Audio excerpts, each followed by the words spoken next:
Her finger, and a drop of crimson blood stained the white fabric. She gasped, sucking on the wound, but didn't stop sewing. Not now. Not when everything depended on finishing this dress. You're wasting your time. A voice sneered from below. Luna peered over the attic window.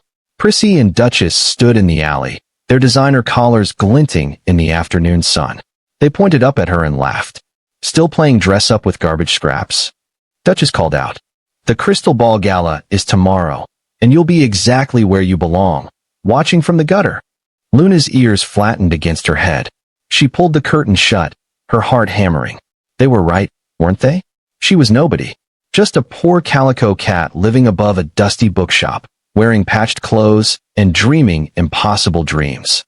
But then her eyes found the photograph on her workbench. Her mother, smiling, holding up a beautiful gown she'd created years ago. Mama had been talented too. Mama had believed in her. I can do this, Luna whispered to the empty room. I have to. She turned back to her sewing machine, an ancient, rusty contraption that Mr. Whiskers had rescued from a junkyard. The dress taking shape before her wasn't perfect, but it was hers. Deep purple fabric she'd found behind the theater, silver buttons salvaged from an old coat, and delicate embroidery she'd worked on for 3 weeks straight. As midnight oil burned low in her lamp, she completed the final stitch. Luna held up the dress, and despite her exhaustion, she smiled. It was beautiful. The next morning, she wore it to deliver books for Mr. Whiskers. Her paws trembled as she walked through the town square, acutely aware of every stare, every whisper. Is that Luna? Where did she get that dress? It's actually quite lovely. Then she collided with someone, and steaming coffee splashed across an expensive white jacket. Oh no. I'm so sorry. Luna scrambled to help, offering her embroidered handkerchief. The cat she'd bumped into was sophisticated, with silver fur and a monocle. He examined the handkerchief with intense focus, then looked at her dress. His eyes widened. This embroidery, this construction, did you make these yourself? Luna's voice came out small. Yes, sir. I'm sorry about your jacket. Sorry? My dear girl, do you have any idea what you've created here? He straightened his monocle. I'm Sebastian Perfect, director of the Moonlight Fashion Showcase. Our featured designer just canceled, and I have a show in 2 weeks with nothing to present. How many pieces can you create in that time? Luna's mind went blank. I need 12 complete outfits. Unique, original, spectacular. Can you do it? Sebastian's eyes bore into hers with an intensity that made her dizzy. 12? In 2 weeks? I've only ever made a few things, and I don't have proper materials, and I work at the bookshop, and... Is that a yes or a no? Sebastian interrupted. Because I see something rare in your work.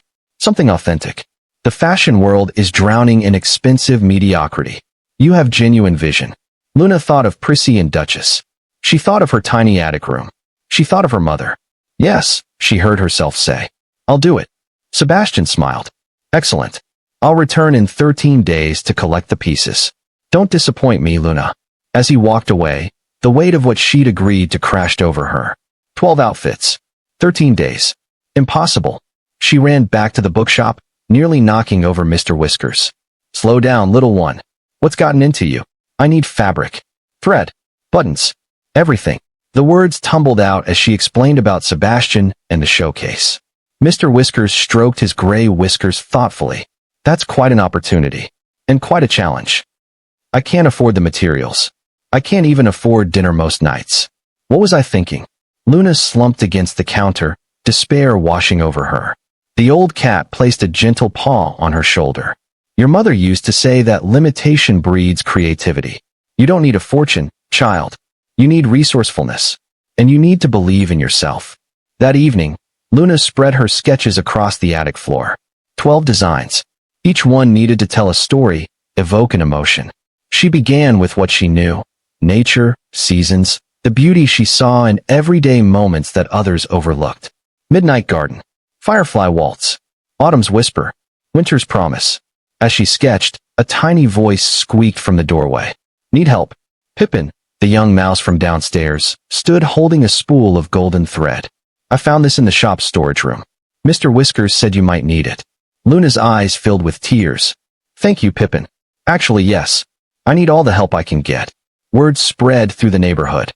The baker donated old tablecloths with beautiful patterns. The florist gave her ribbons from bouquet wrappings. The elderly seamstress down the street offered her collection of vintage buttons. Luna worked 16-hour days. Her paws cramped. Her eyes burned.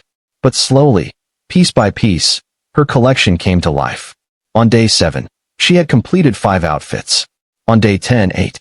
On day 12, she hit a wall. For dresses remained, and she had no more ideas. No more energy. She stared at the blank fabric, and nothing came. "I can't do this," she whispered, looking at her mother's photograph. "Mama, I'm not good enough. I'm going to fail." The window suddenly burst open, wind scattering her sketches across the floor. As Luna scrambled to collect them, she noticed how they'd landed, overlapping, creating new combinations she'd never considered. Her breath caught. There it was. The missing inspiration. Luna worked through the night with newfound fury. Her paws moved across fabric like lightning, cutting, stitching, creating. Pippin fetched supplies while Mr. Whiskers kept her fed with soup and encouragement. "That's it, Luna. Keep going." Pippin cheered as the 11th dress took shape. Dawn broke on day 13. One dress remained. Luna's vision blurred with exhaustion, but she pushed forward. This final piece had to be perfect. She incorporated a swatch of fabric from her mother's old dress, pale lavender silk that had survived years in storage. As she completed the last stitch, Sebastian's carriage arrived outside. "Ready to change your life?" he called up to her window. Luna looked at the 12 dresses hanging in her attic. They were beautiful. They were hers. And they represented everything she'd poured into these impossible 2 weeks. "Ready?" she called back, though her stomach twisted with terror. The Grand Moon Theater loomed before her like a palace. Luna had never been inside. Backstage, chaos reigned. Models rushed past in elaborate gowns. Designers barked orders at assistants. Everything sparkled with wealth and sophistication. Luna clutched her simple cart of dresses, suddenly feeling like a fraud. Well, a silky voice purred. Madame Velvet emerged from the crowd, Prissy and Duchess flanking her like guards. Sebastian's mystery designer. "How quaint. More like pathetic," Prissy whispered loudly. "Did she make those dresses from curtains?" Duchess giggled. "I heard she lives in an attic." Can you imagine? Luna's paws trembled. She wanted to run, to disappear, to wake up from this nightmare. Ignore them. A kind-faced older cat approached, Rosie, the show's lead model. She placed a gentle paw on Luna's shoulder. "I've been modeling for 20 years, sweetie. You know what I've learned? The critics are always loudest before the curtain rises. Let your work speak for itself. But what if it's not good enough? What if everyone laughs?" Rosie smiled. "Then at least you tried. That's more than most cats ever do. Now, let's get these gorgeous creations on the runway where they belong." As the models dressed, their attitudes shifted. Luna watched them twirl in her designs, heard their genuine gasps of delight. "This fabric feels like moonlight. The way this moves, it's incredible. Who made these again?" Even Prissy, modeling the Firefly Waltz dress, fell silent as she saw her reflection. The theater filled with the kingdom's elite. Luna peeked through the curtain at the sea of expensive gowns and judgment-ready faces. Her heart nearly stopped. If you're enjoying Luna's journey, hit that subscribe button. You won't want to miss what happens next. Sebastian took the stage, his voice booming. "Distinguished guests, tonight we celebrate not tradition, but transformation. Our featured designer proves that genius requires no pedigree, no fortune, only vision and courage. I present to you Luna's collection." The lights dimmed. Music swelled. The first model stepped onto the runway wearing Midnight Garden. The audience gasped. Luna couldn't breathe as model after model showcased her work. Each dress told its story, nature's beauty, life's seasons, hope emerging from darkness. The applause grew louder with each piece. Then came the finale. Rosie wore Mama's legacy, the dress incorporating her mother's lavender silk. As Rosie glided down the runway, the theater fell completely silent. Luna's eyes filled with tears. This was it. They hated it. She'd failed. Then one cat stood and began clapping. Then another. Then another. Within seconds, the entire theater erupted in thunderous applause. Cats were standing, cheering, some even crying. "The designer. Bring out the designer," voices called. Sebastian appeared beside Luna. "That's your cue, my dear. Go take your bow." I can't. I'll trip. I'll say something stupid. You already did the hard part. Now go claim what's yours. Luna stepped onto the stage. The spotlight hit her patched clothes, her messy whiskers, her trembling paws. For a moment, the applause faltered as recognition rippled through the crowd. That's the alley cat, someone whispered. The poor girl from the bookshop? Madame Velvet's jaw dropped.